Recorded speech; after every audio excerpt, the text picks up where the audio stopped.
what it comes down to, just don't doubt yourself, because there have been so many people who told me this is never gonna work, like keep working in a hospital, like this is gonna go nowhere.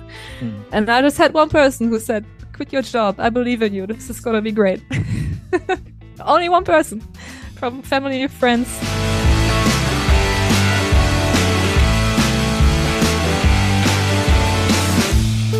Welcome and welcome back. Hi, Mario. Hello. My first podcast back in Europe. Yeah. Hopefully with a better connection than the one from Sri Lanka. Yeah, actually, we recorded 10 months. I'm somewhere in Europe, you in Sri Lanka. Mm-hmm. Now we are recording end of October. So welcome back. So let's start, Mario. A question for you this time. You, if I remember right, a couple of years ago, you made a self-trial in being vegan. Mm-hmm. How was that? Yeah, 6 months. What was your experience back then? Challenging, because I kept on going to the concepts I went before, and the whole quest was, are they ready? And the short answer was no. And then I had to deviate, obviously, to vegan-friendly or vegan specialized concept to have a decent taste and decent living. But back then, I would say the trial failed. The world, or my world at least, was not ready. So, but I almost lived vegan in Sri Lanka now, which was much more easier. I guess. So today we have a very special guest. She's a specialist in veganism and donuts. What a combination. Yeah, it's a combination. And when we look into her story in the next 45 minutes, it's going to be very exciting. Our guest today is Jessica Jeworutzki, the founder and co-founder and co-CEO of Brammibal's Donut. She founded the company together with her partner Bram van Montfort in 2015, so almost 10 years ago, the first opening in 2016. And the aim was always bringing vegan donuts to the Berlin market. Today, Brammibal has 12 outlets, more to come in the future. They are situated in Berlin and Hamburg. They have 150 people staff and working in both cities. And what started in their apartment kitchen with an online Etsy shop is today Europe's most popular vegan donut bakery concept. So from a little apartment to 1,000 square meter production site, that's quite a journey. Their startup was already profitable in the first year and now generates 10 million sales in this year.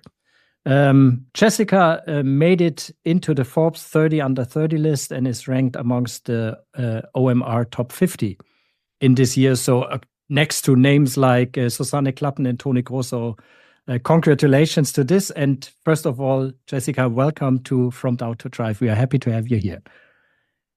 Hi, thanks for having me. So let's dive into your story. It's going to be a very exciting episode because it also reflects a little bit in a situation we are right now in Germany, how successful startups actually can be. And your journey seems to be full of drive, even though we also want to talk about doubts in that podcast. But before you started with Bram, the donut concept, you have been working in the healthcare sector as a nurse in a hospital.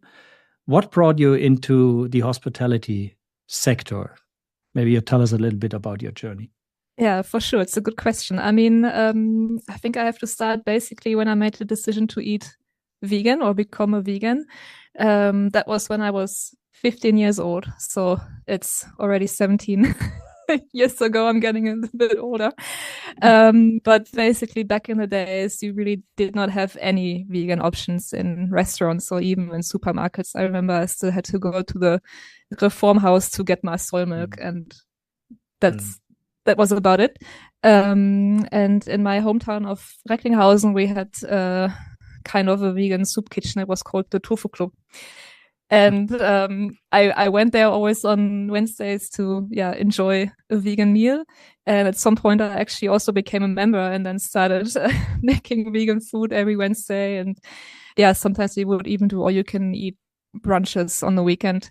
And honestly, this is how it's a different type of hospitality. Right. But this is how I started working with food actually. And that's also when I then started baking vegan cupcakes and all other things that were popular back in the days. And but then because basically for me it wasn't an option to do the training to become a confectioner in Germany, because that would have meant I would have had to work with milk and eggs and butter.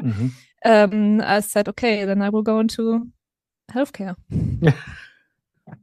But it must be it's a huge change from healthcare into baking and selling donuts, and you sold them, as I said, online first and then on markets. And did you had any doubts entering this uncharted territory? I thought about this, and I think not really, because just from, working in the tofu club, we always had this kind of DIY attitude to things, and vegan donuts didn't exist. So we just started making them ourselves. Like, I think we really didn't have a lot of doubt. Also at this point in my work life, I was really not happy. You can imagine what it's like working in a hospital. I think nowadays, even after the pandemic, it's probably even worse. I think at a point in my life where I was really not happy anymore with working in a hospital, because I'm quite a perfectionist, and I wasn't able to deliver the work in a standard that I would be happy with. So honestly, for me, kind of creating my own business was like the light at the end of the tunnel in a way. Yeah. You mentioned your do-it-yourself attitude, and when I made a little research into Brammibals and how you started, you did everything basically by your own. You started in your apartment.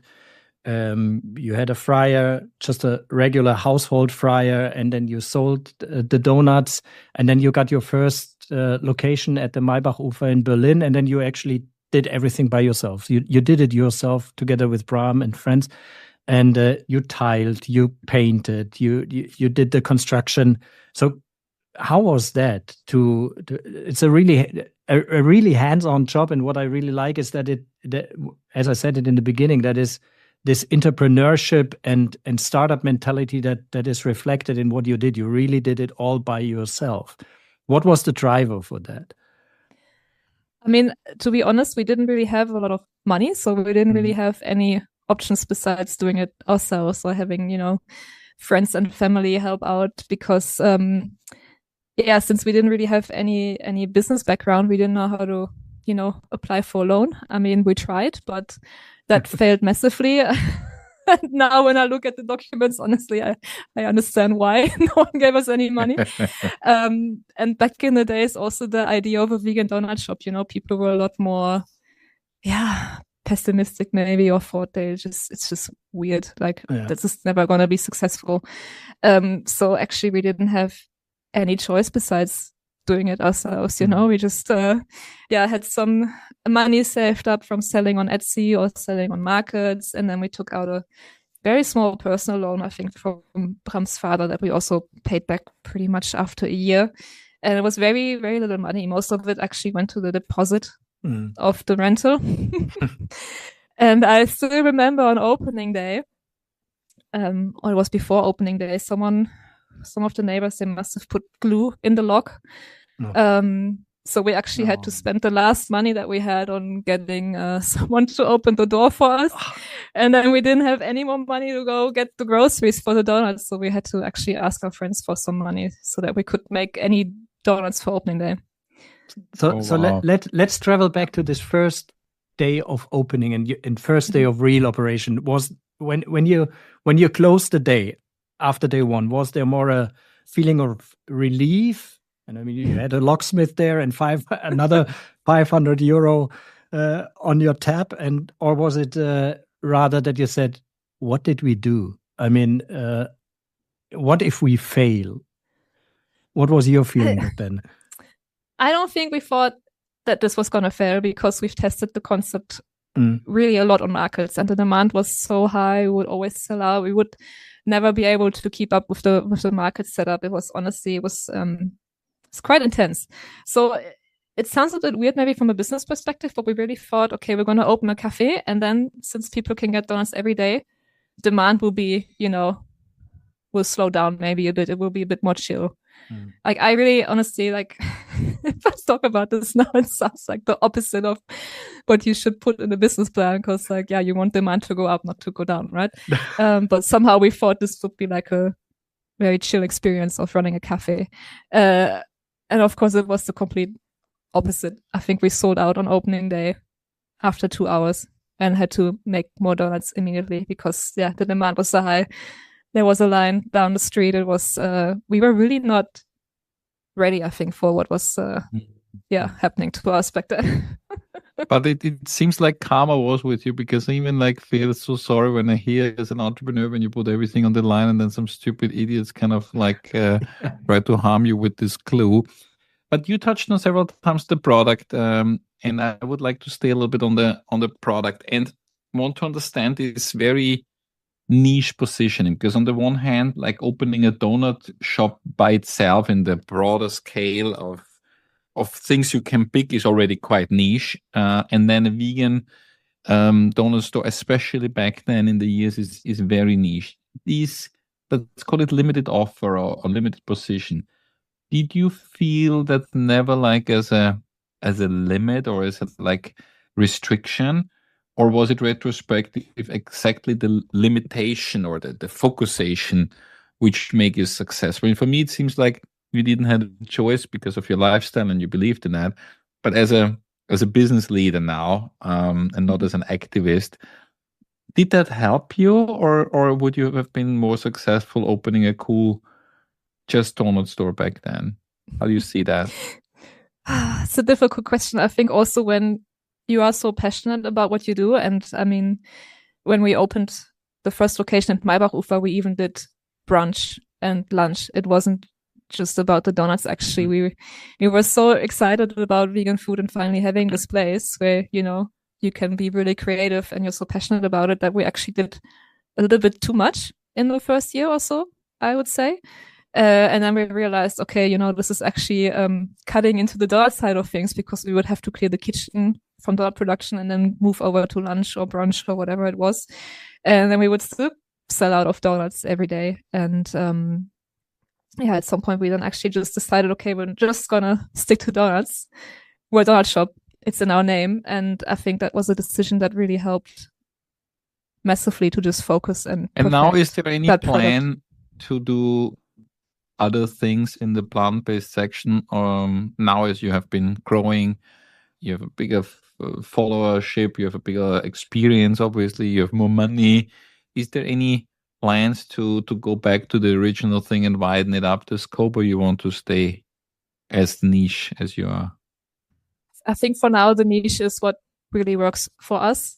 We still have many ideas and things that we want to, launch in the donut sector. So maybe at some point, I mean, we still have, I think, many years ahead of us, and maybe at some point I get bored of donuts, but for now I'm still really into the donuts.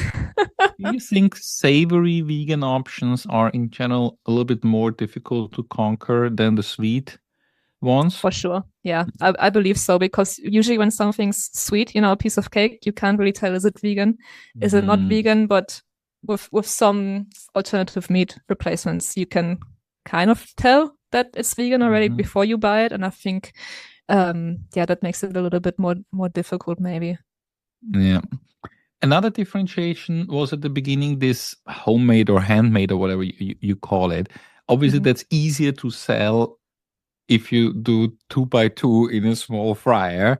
It becomes very, very difficult when you scale up, because at the beginning, the handmade and homemade is like, how should I say, an advantage, because it's anyhow has to be. But the more you scale up, the more you come into these questions, okay, how much do we now industrialize it or systemize it or whatever you want to call it? And not every industrialization or systemization is bad. How strict and how you want to stay on this handmade? Because if you're now gonna have 50, or you already indicated in the talk before, there will be many more openings. So how are you gonna keep that USP, or how important is that one? I think handmade to us is important, but you also need to look at the whole production and see, okay, where does that actually add value? Does a customer care if the donut has been flipped by a human being? What kind of value does that add? I'm really not sure. I also, from experience, it's not nice to work behind a fryer for a full shift, Yes. So these are the kinds of things that we're trying to automate to, make the production as smooth as possible. And then our confectioners and bakers, they can focus on, what adds value. So the dipping of the donuts, the filling of the donuts, the decoration of the donuts, that's all handmade still. And I think this will not really change. But yeah, the parts like frying, I think it's great that we can automate that. I think that you're right. I want to talk a little bit about scaling up, because when you start, and you said you also have been always overwhelmed by the success, and you planned a shrinking demand instead of increasing demand in the business plan. So now we already learned this is not gonna happen. So we're gonna keep on growing. How much fear probably does that high speed growth add to you? Because you still are in 100% control, if I recall. Yeah. So how much fear does that add when you now grow that fast? Because we have a lot of this discussion with entrepreneurs who said, like you before, I didn't really have the Schwellangst at the beginning because I didn't have anything to lose, and basically we took what we had and put that in, but that was not a lot. But now you have something to lose. You have your reputation. You're top 30 under 30. You're all mayor 50, whatever, Florian, on whatever ranking you are. You have the visibility. So now, if you would fail, you would really fail publicly. So how do you feel now with that scaling up and fear? Is that something which comes now? Not really. I mean, also people say that we've been growing so fast. I think for us, it kind of felt it was a natural pace. I don't think we've been growing mega fast. I mean, we've now doing this for about 10 years and we have now 12 locations. I think, I don't know, felt all right to us. Didn't feel rushed. I think we're also, Bram and me were quite optimistic people. So we also just always try to see the positive side of things. I think when you get into this mindset of fear, I think you make really bad decisions, and that's just not how I want to live my life, to be honest. How much, because you mentioned it now, how much stress or actually help is it to do that together? Because we also hear a lot of different opinions about starting it together in whatever constellations. We had couples here, we had brothers here, we had all kind of different constellations. How is that, running that together? That adds stress, or how is that for you guys? Honestly, I could not imagine having to do this on my own. I think I would have gone insane a couple of times already. I mean, I was already close with Bram, but I really cannot imagine doing this on my own. And then in the beginning, the question was, okay, this will obviously change our relationship if we start a business together. I said really what we want, and Bram was a little bit maybe more apprehensive. He wasn't sure, if this is really going to work out. What if we fail? Will the relationship also come to an end? So I was kind of pushing him a little bit into his success now, I guess, if you look back on it. But how you deal that now when you're on the weekend or when you have a day off on holiday? How strict are you with keeping the business out of that? I have to be honest, I think at the size that we have, it's really difficult to ever really have a break. Because let's say, even when we are on vacation, you go visit other cafes, other restaurants, you go out there to be inspired. You're still thinking about work, even if you're not running the day-to-day business, maybe on vacation. But for me, this is really a 24-hour thing that, I'm so committed to doing this. I can't just turn it off. Usually I turn off for a couple hours at a time, maybe, when I'm working out, I'm on my bike somewhere in the middle of Brandenburg, I'm far away. If anything happens, someone else needs to figure it out. But usually we really don't have, 24/7 minus the couple of bike rides we have from Jessica. Yes. Yeah, but I mean, this is, I think this is something that we're okay with. We heard now a little bit how you started it, what the plans are, that you are very optimistic, with an optimistic mindset, and at the same time, a very enthusiastic entrepreneur who is basically always kind of on his job. Even though you said you are so optimistic and everything came with a natural pace, I would like to dig a little bit deeper into the flip side of your success. Because or what we learned over the past episodes is there is always a certain time or a situation where you're actually hitting the wall, whereas roadblocks.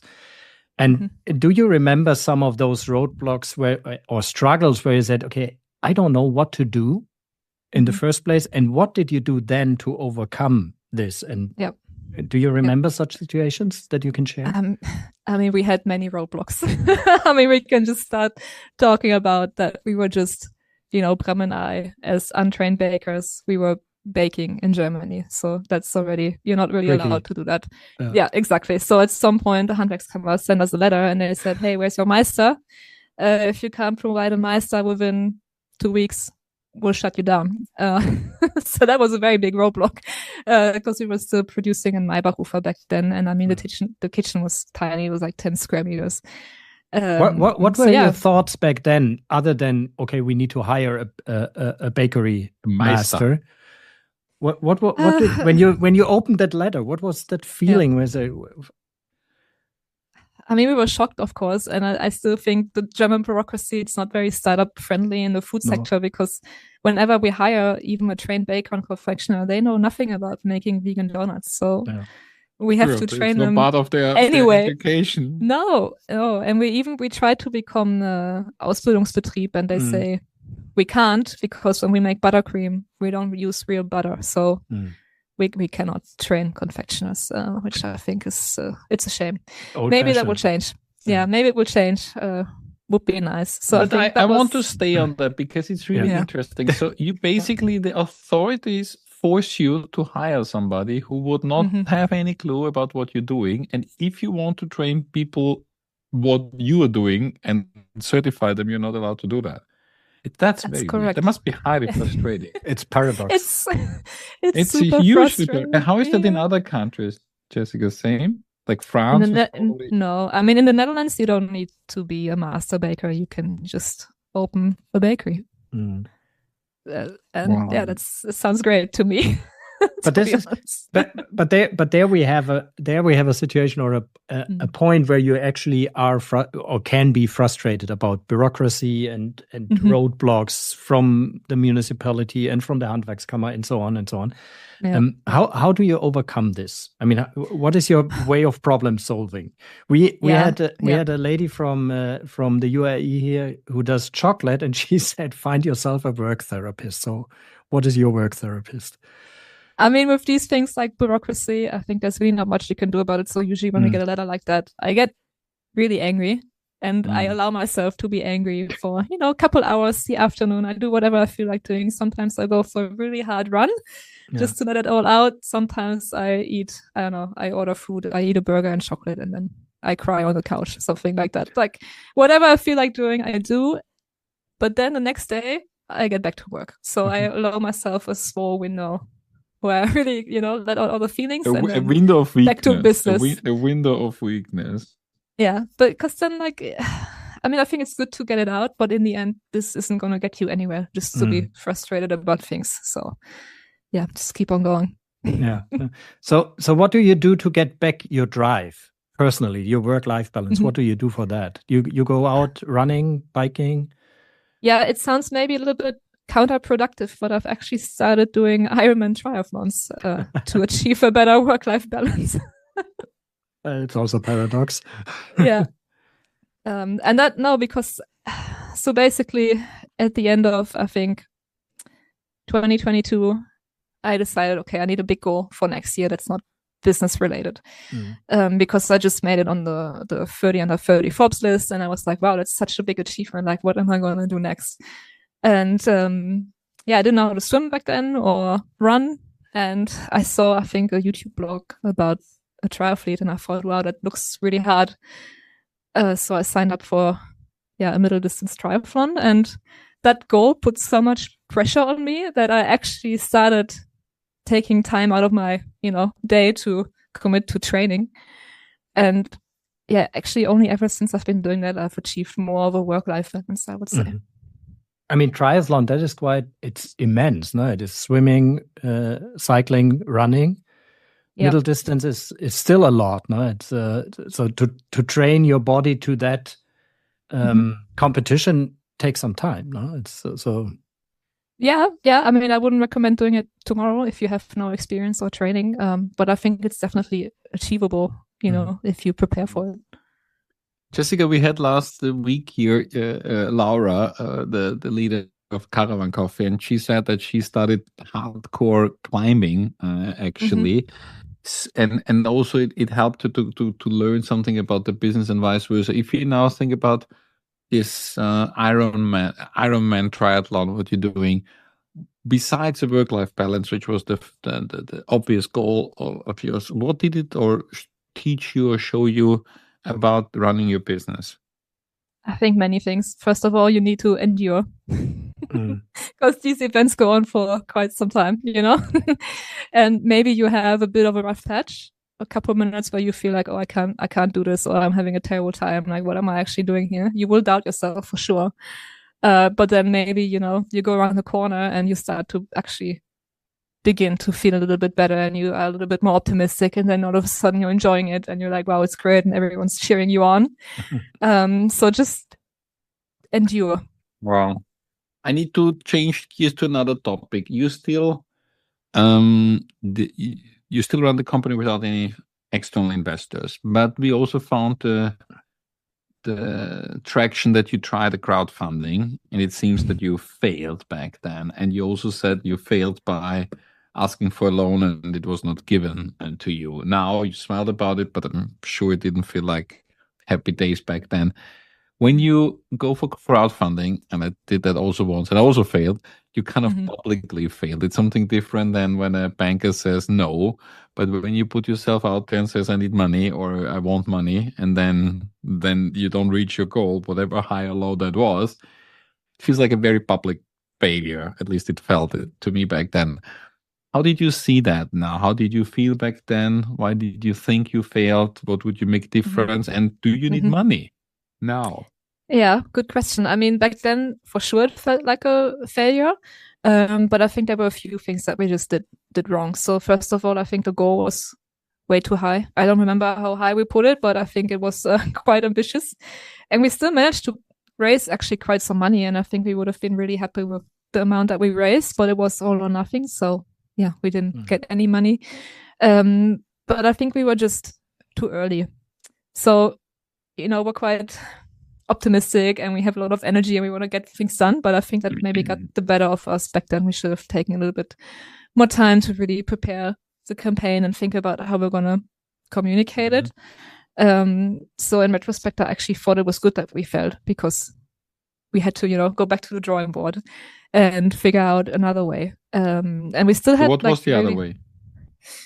Just get money in another way from friends and family, and then start laying tiles in the toilet.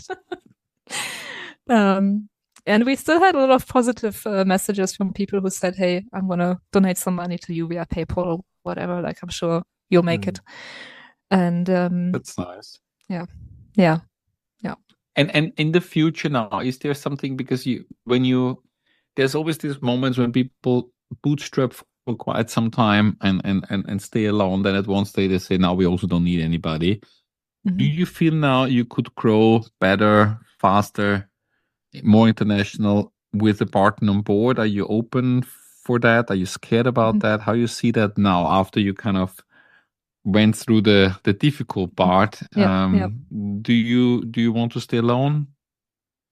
I mean, I think we're definitely open in the future for investment, because I think we're getting to a size where it's just a little bit more realistic, maybe, especially if we say, okay, we want to grow outside of Germany, and building a bakery just always requires quite a big investment, to be honest. But I think that the way that we had to grow the business, like being just 100% bootstrapped, I think we've learned so much.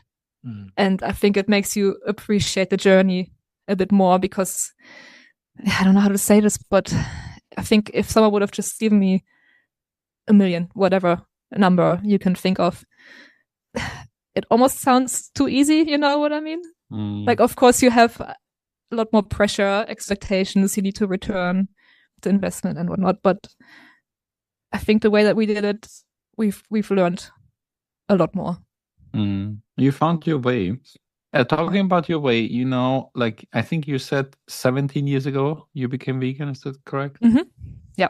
So if you picture that back then girl or early teenager, I guess, and if she would look this 1 point or teenager version of yourself to the strong woman or female entrepreneur, 30 under 30 woman you're now, how would she think about you if you like, how would you think about being back in this young body who just decided to take a very difficult journey back then as the options were not, and now you're in your field, successful entrepreneur? How would you think, or how would she think about you? I mean, I think she'd be super proud, of course. Like, we never imagined that we would be, you know, the place we're at today. It's just quite insane, to be honest. I mean, I think we were also lucky, of course, in some ways that it took off the way it did, but we also worked super hard, still working super hard every day. And yeah, I never really thought this would be possible, to be honest, but we just kind of forced it. And she would definitely be happy with the good selection of donut. Beforehand to Florian, there seems always be like an unlimited like combination of donuts. Like if you travel and see like what crazy stuff people do with donuts, is there any donut in you which haven't been born yet? Is there one where you say, this is, for whatever things, I haven't nailed that yet? Is there any unborn donut in you, Jessica? I mean, we've done crème brûlée donuts in the past, like really small batch. They're really difficult to do. I think they're very difficult to do in the scale that we would need to do them nowadays, where you need to make thousands. Because the thing with donuts is also you make them fresh every day, which is really stupid, actually. You know, if you want to run a bakery, because like just the whole demand, how many do we need, of what flavor today, the prep, it's honestly a bit of a nightmare. If there was one donut that we could really do on a scale, it would be the crème brûlée, because it's so good, but it's just so difficult. Yeah. And if I hear you now, is there any, I should say, product development approach to say, let's do a donut which is in 2 or 3 days same good? Or is that like from the beginning saying it's not to be done because it was not done so far? And it's really a huge restriction, the short BBD, and as you said, a pain in the ass, you even said stupid. Was there any product development attempt to say, okay, let's nail a donut which is good 2-3 days, or is that impossible? I definitely think it's possible, but I'm not sure at what quality. I mean, you can already now buy donuts in the same supermarket quality. If not, it's boring. Yeah, no? I mean, it would be amazing if we could figure that one out. It would make our lives a lot easier for sure. But let me jump into that, because this is something just out of numbers interest I would like to learn. You started in your apartment 10 years ago, a handful of donuts. How many donuts do you produce per day in Berlin and in Hamburg right now? So when we started at home, we still had weekends where I would make 250 donuts on a single day, which I think is already quite a lot for just something you do at home. Yeah, but now with the new Hauptbahnhof location, it's around 12,000 a day. And then the busiest day is always New Year's Eve, which is over 30,000 donuts. Oh my God. In a day, yeah. And how do you handle, I mean, you said the shelf life is basically just 1 day. How do you plan that? How do you handle your waste situation, for example? So since the beginning, actually, we've been working with food sharing, so nothing ever goes in the bin as long as it's edible. And we also started working with Too Good To Go at the beginning of this year. Oh yeah. We had her also on the show already, met her. So it's we say hello from that place.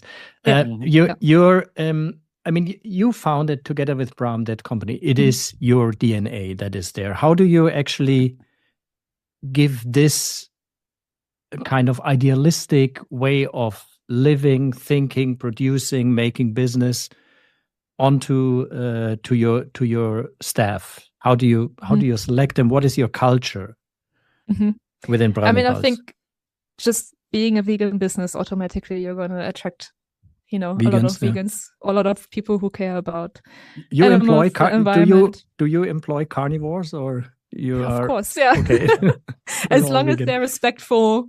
Yeah, fine. I mean, I've also had quite some interviews, especially with bakers.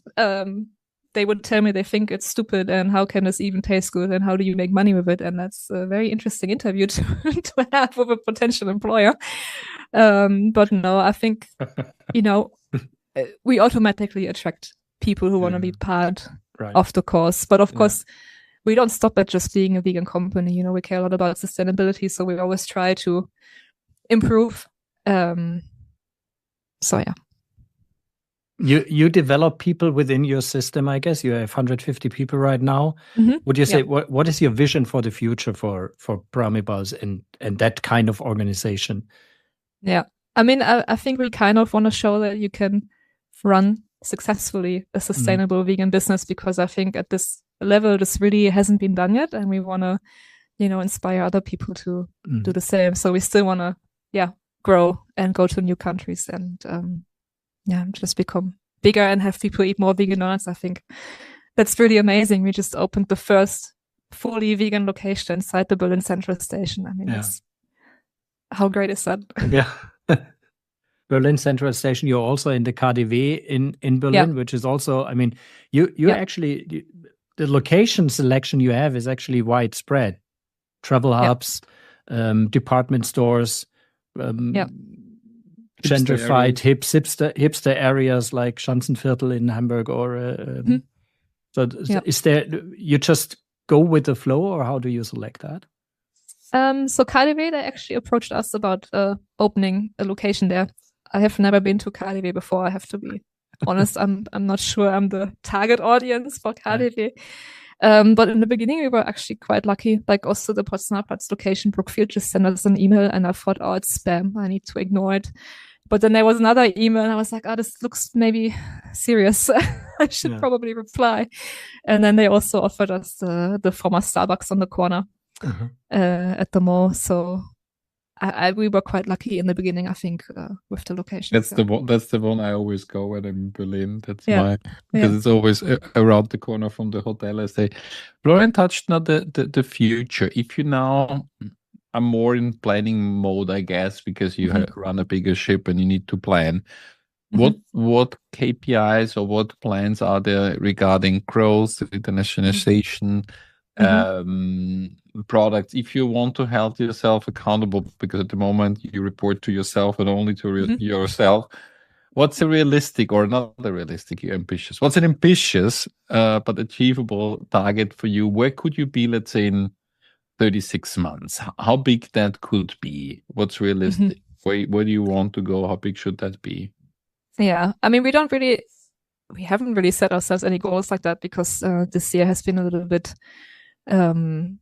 it's been a good year, but it's also been a stressful year. And I think at the moment, I haven't been on vacation the whole year. So I would first like to go on vacation, just get sorted a bit. Make the plan. And then make the plan. But so for the beginning of next year, we're still actually planning with 3 locations in Berlin and Hamburg. And then we really want to actually make it into the Netherlands at some point, because my partner Bram, he's Dutch. And just, it makes kind of sense, because we always need a central bakery, and you need to supply enough shops that, the bakery makes sense and it pays off in a way. So for us, I think really densely populated areas just make a lot of sense. The Netherlands will welcome you with open arms, including myself. And we're also trying to, this year we've actually launched a new product, which is a cake donut. It's baked, it's not fried. It's maybe a little bit better for you if you care about these things. But the shelf life is just also a lot better. So we've been testing with shipping the cake donuts, and we're hoping that this is something that we can do at the beginning of next year, because it's just a cake in donut shape, and it's really cute. It's cake in donut shape. It's yeah. So we're trying to get that ready for German-wide shipping. So somebody that's quite a big step. So somebody who's overworked and craving for the holidays. Is there anything which keeps you up at night in terms of like business scope, world issues? If you really like, what is deep down worrying you? I mean, I usually sleep at night. I think sleep is quite important. If I wasn't sleeping, I think I wouldn't be very good at my job anymore. But yeah, I feel like ever since the pandemic hit, I feel like we've just been a little bit in crisis mode, right? Because there's just been crisis after crisis, and that I think is becoming just a little bit tired, that you always have to navigate through all these crises, costs. I mean, especially for the bakery sector, flour cost, oil cost, sugar cost. Now the price of chocolate is super high. So these have been issues for us as well. And then, just German-wide sickness is so high. I think that's the real challenge in hospitality, because we actually need people to be present, right? We need the hands to work with. And just sickness has been so high ever since also the pandemic hit. And I think that's also a real challenge. It doesn't keep me up at night, but it's there's just stretches where we have also really high sickness. We just had the first wave of the flu, I think, and that made it just makes it operationally always really difficult. Jessica, I would like to come to our last and let's say kind of signature question, and it's the first time that we actually ask someone who is listed in a Forbes list. And so, if an entrepreneur, and maybe even let's make it more specific, if a female entrepreneur of a startup reaches out to you in doubt, in trouble, facing roadblocks, what would your advice be? It's a difficult question. I think what it comes down to, just don't doubt yourself, because there have been so many people who told me this is never going to work. Like, keep working in a hospital. Like, this is going to go nowhere. And I just had one person who said, quit your job. I believe in you. This is going to be great. Only one person from family, friends. Who was that, Jessica? It's actually Stephanie. She's the founder of the Vegan Sunday Markets. And we also sold, it was the first market we sold our donuts, actually. And I'm still very grateful that she said that, because it meant so much to me. And I think especially if you're a woman in hospitality or business in general, it's just a little bit more difficult, because people always tend to not take you that seriously, unfortunately. I mean, I've had the same experience with landlords, business partners even, I pick up the phone and they're like, oh, I want to talk to the boss. It's like, that's me. That's me. That's me. So yeah, just really don't doubt yourself. You can do it. You did it. Obviously, I did it. You definitely did it. I think it's also, I think when Florian and I started with this podcast, one of our targets was to encourage people who are like a little bit in front of their journey of becoming an entrepreneur, or within the journey and struggle, because sometimes it's so difficult in our world. You always look on this success stories, and then you're this failing, struggling entrepreneur. He said, like, I'm the only one struggling, and look how thriving everybody is. And we really wanted to look behind that scenes and saying, look, guys, you're not alone there. Even the most successful one out there, they had moments where they like you, and we get like a lot of feedback that this actually helps, that especially when people struggle, that they can relate to others, and same is important as this one woman was, to say you can do it. Like, sometimes it's just as simple as one convincing statement or sentence to give you the last or the next 10% of energy you need to handle a crisis. And there was definitely a lot you gave us. We send you on holiday soon, Jessica, to regain your energy and strength for all the crème caramel. What was it? Crème caramel or crème brûlée? Crème brûlée. Crème brûlée. This crème brûlée donuts is waiting. That was very fun. Thank you, Jessica, for sharing. And good luck on your journey.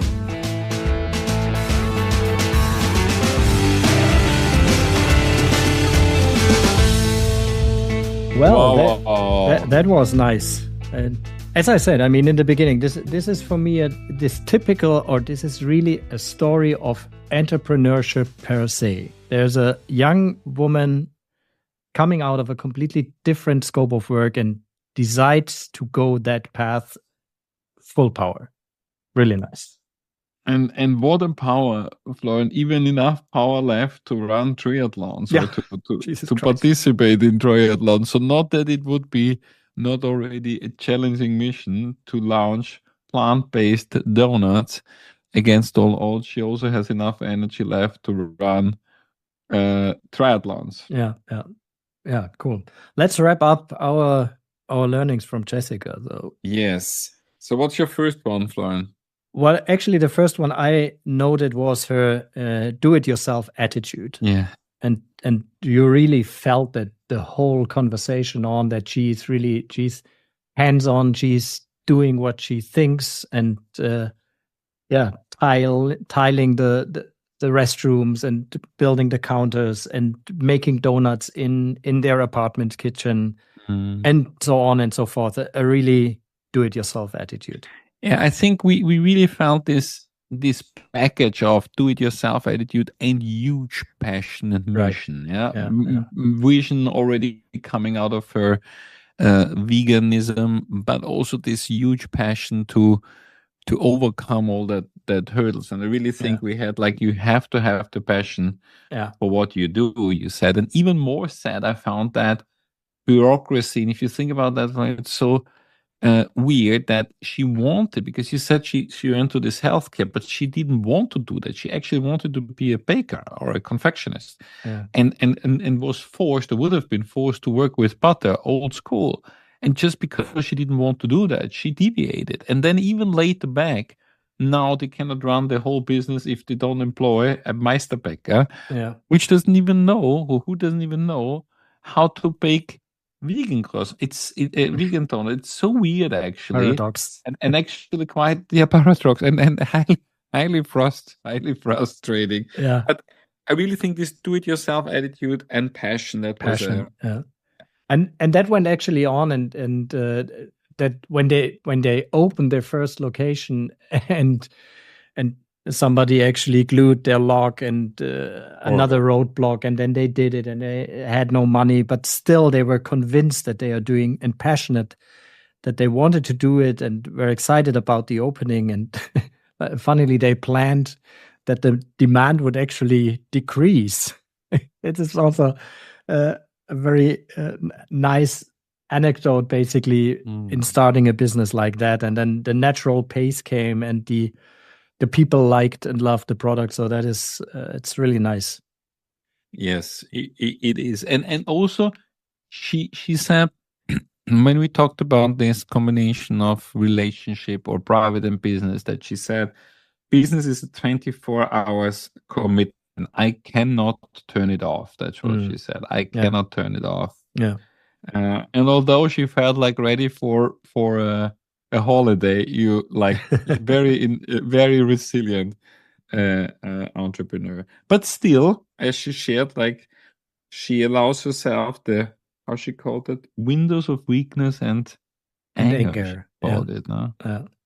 Yeah, this is interesting, because before that, she actually said, in the mindset of fear, I don't want to live. And if there are roadblocks and doubts and struggles and things like that, then she actually said, and this is quite interesting, I allow myself this window of weakness and anger, and I scream, and or run, or do something to get rid of this aggression. When she opens a letter which actually tells her, we shut down your business because you cannot do that. Meister. You are not listed in the German Meisterrolle. So that is, But then she also said the next day back to business, because it doesn't help. So it doesn't help. Frustration doesn't help. Yeah, frustration doesn't help. Yeah. And then she said, you need to endure. That it actually comes along with the work-life balance theme of running triathlon and working out and finding a better inner balance out of this. Yeah. And I think everything she does, and she made it quite clear at the end, they do that to prove also that a vegan, sustainable concept can be successful in scaling up. And I mean, she already proved that, but it's still incredible that bootstrapping, how should I say that, attitude, because I think once you start the business, and she said like I wouldn't even know how to employ this 1 million if I would have gotten it, because you're so used to run on that small flame, starting from the first day where they spent the last money for removing the glue and had to borrow the money for the grocery.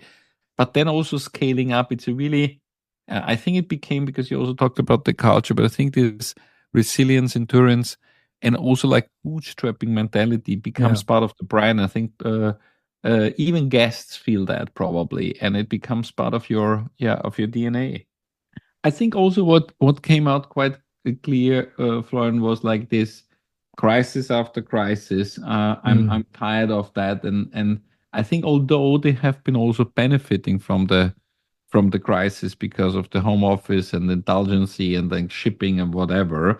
At the end of the day, now we have she said the cost go up, flour first, sugar, now chocolate. And I think she was the first one who was also interesting to touch on the sickness. Sickness of the employees, to say, we need the hands. We're producing every day fresh. Stupid, she said. It's stupid to produce every day fresh the donuts, but we need the hands. And obviously if you cannot produce for storage or on stock, you're really depending that these hands swap every day. That's right. My final learning is actually her advice for other entrepreneurs. And the funny thing is that, I mean, this podcast is called From Doubt to Drive, and her credo in that sense is basically don't doubt yourself. And don't doubt yourself. You couldn't wrap it up better. We couldn't have done it better. That was fun. That was fun. Now we're closer together. Now we need to see her. I think we're gonna see each other next week. So soon in person, Mr. Schneider, Mr. Bauer. Enjoy. Bye-bye. Bye-bye. Wow. We hope you've enjoyed this episode as much as we did. But sharing is not just caring. It is also empowering. So recommend this podcast to fellow entrepreneurs who might need a dose of inspiration. And don't forget to hit the subscribe button so you'll never miss out on future episodes. Thank you for being part of the community From Doubt to Drive Entrepreneurs Only. Mario and Florian are already gearing up for the next episode. Until then, stay tuned, stay driven, and we'll be back next week.